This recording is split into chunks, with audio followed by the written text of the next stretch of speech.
मित्रांनो नमस्कार. मनोगतमध्ये आपले मनपूर्वक स्वागत. मित्रांनो, काश्मीरमधील 370 कलम हटवल्यानंतर काश्मीर खोरे पर्यटनासाठी नॉर्मल झाले अशी समजूत सर्वांची झालेली होती. पण कालच्या जम्मू काश्मीरमधील पहलगाममधील भ्याड आणि नरसंहार करणाऱ्या घटनेने प्रत्येक भारतीय नागरिकाचं रक्त हे गोठून गेलं. प्रत्येक भारतीय नागरिकाचं रक्त हे उसळून आलेलं आहे.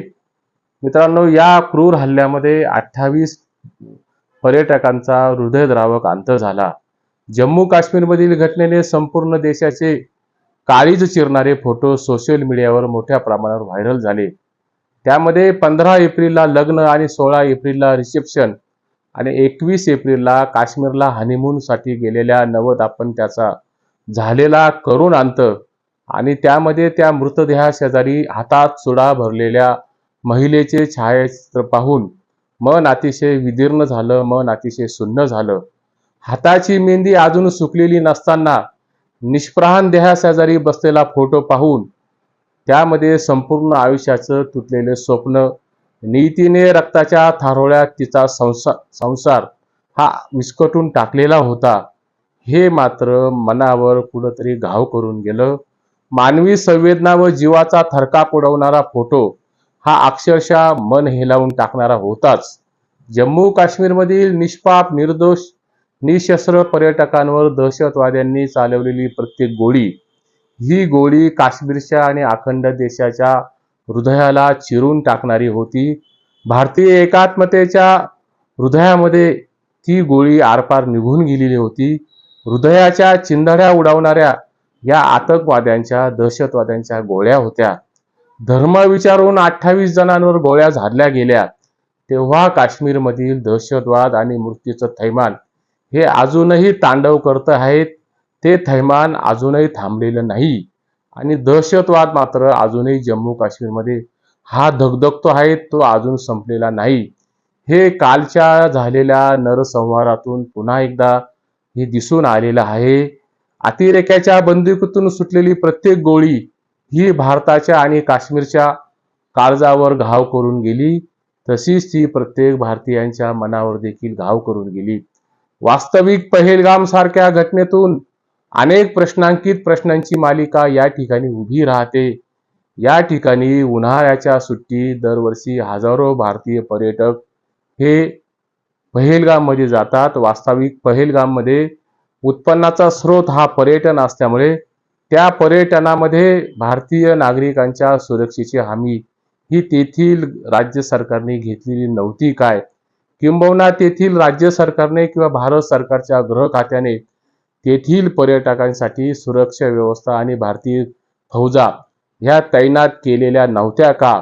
त्यामुळे पाकिस्तानी अतिरेकी हे कसे काय पहलगाममध्ये म्हणजे जम्मू काश्मीरमध्ये घुसतात, अशा अनेक प्रश्नांची मालिका ही प्रश्नांकित स्वरूपात उभी राहिल्याशिवाय राहत नाही. पहलगाम मधील दुर्दैवी घटनेने 2019ला पुलवामाच्या झालेल्या घटनेची आठवण ही पुन्हा एकदा ताजी झाली.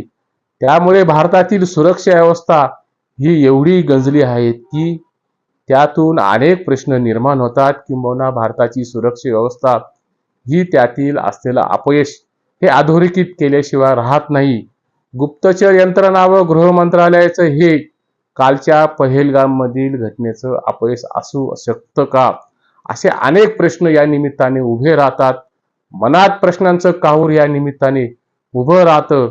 या दुर्दैवी घटनेतून निर्माण झालेले प्रश्न आजही प्रत्येक भारतीय नागरिकाला हे सतावत आहेत आणि भारत मातेच्या सुरक्षेच्या दृष्टिकोनातून सत्यासाठी वर्तमान सत्तेला प्रश्न विचारले गेले पाहिजे आणि प्राप्त परिस्थितीत नाजूक आणि संवेदनशील अशा पहलगाम मधील दहशतवादी हल्ल्याचं राजकारण देखील हे केलं गेलं नाही पाहिजे. निष्पाप लोकांना मारणं हे कुठल्याही धर्मात हे सांगितलेलं नाहीये. त्याही पेक्षा मुस्लिम धर्मात देखील निष्पाप नागरिकांची हत्या करू नयेत.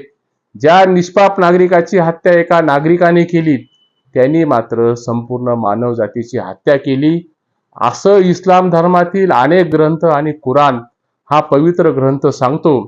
परंतु पहलगाम मधील काही विशिष्ट प्रवृत्तींनी केलेला नरसंहार हा धर्माचा जिहाद आहे, धर्मयुद्ध आहेत असं सांगण्याचा प्रयत्न हा सातत्याने काल सोशल मीडियातून आणि प्रिंट मीडियातून सातत्याने होत आहेत.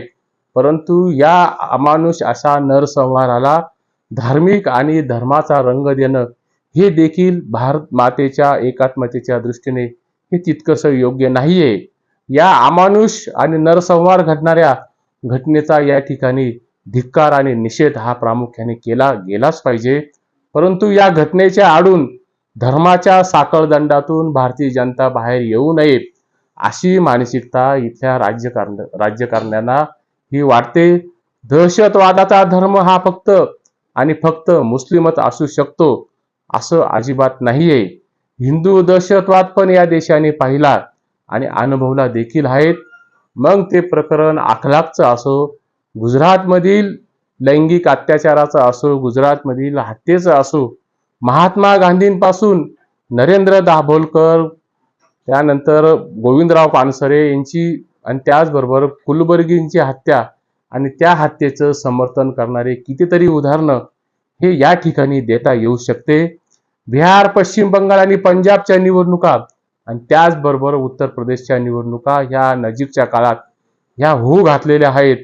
आपल्याला आठवत असेल, पुलवामातील हल्ल्यातील बळी गेलेल्या शहीदांच्या नावावर मतं मागण्याचा किळसवाना प्रकार हा त्यावेळी झालेला होता. पुलवामातील बळी गेलेल्या शहीदांच्या प्रती मतदान करत असताना तुम्ही एखाद्या विशिष्ट पक्षालाच मतदान करा, तेव्हा शहीदांच्या आत्म्याला शांती लाभेल असा सर्रास आणि बिनदिक्कतपणाने किळसवाना प्रचार हा त्यावेळेच्या लोकसभेच्या निवडणुकीपूर्वी झालेला होता. उद्या पहेलगामच्या घटनेचं भांडवल करून मतं मागण्याचा प्रकार हा होणार नाहीत.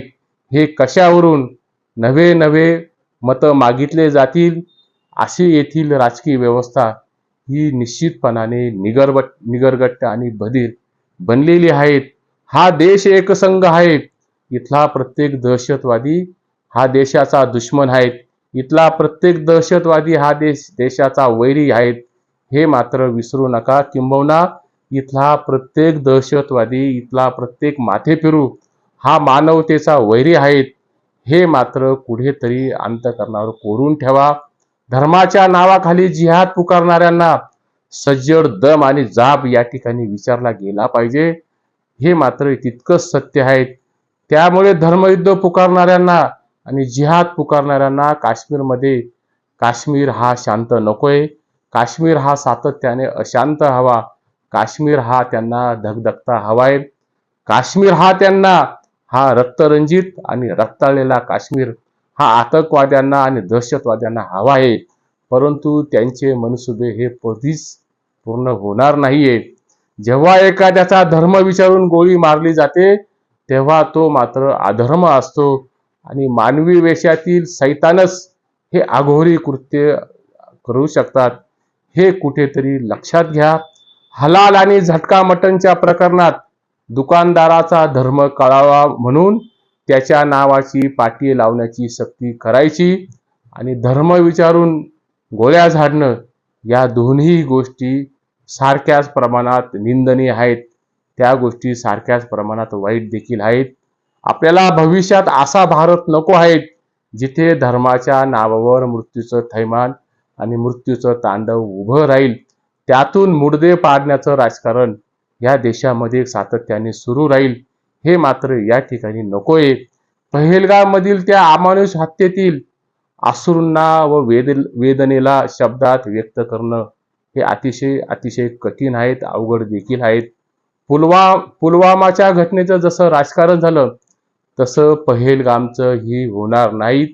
कारण धर्म हा इथल्या राजकारणाचा प्राणवायू आहे. धर्म हा इथल्या राजकारणाला ऑक्सिजन पुरवणारा आहे. हे मात्र या ठिकाणी विसरून चालणार नाहीये. पहेलगाममधील निष्पाप नागरिकांचे मृतदेह हे मोजले जातील. पहेलगाममधील निष्पाप नागरिकांप्रती देशभरामध्ये कॅन्डल मार्च हे निघले जातील. पण भारत मातेच्या डोळ्यातून गळागळा वाहणाऱ्या अश्रूंची संख्या कोण मोजणार आहे? आणि ते अश्रू थांबवण्यासाठी दहशतवाद्यांचे अनेक पिढ्यांचे हात हे थरथरतील असा धडा शिकवण्याची खूप मोठी गरज ही देशासमोर असलेल्या गृह खात्याकडे आणि राज्यकर्त्यांसमोर उभी ठाकलेली आहेत. आणि ती जरब आणि तो धडा हा राज्यकर्त्यांनी आतंकवाद्यांच्या प्रती हा शिकवला गेला पाहिजे. जरब असं शासन झालं पाहिजे अशी प्रत्येक भारतीय नागरिकांची या ठिकाणी मनोमन इच्छा आहे. मृत्युमुखी पडलेल्यांना मनपूर्वक श्रद्धांजली अर्पण करतो. व्हिडिओला लाईक आणि सबस्क्राईब करा. नमस्कार.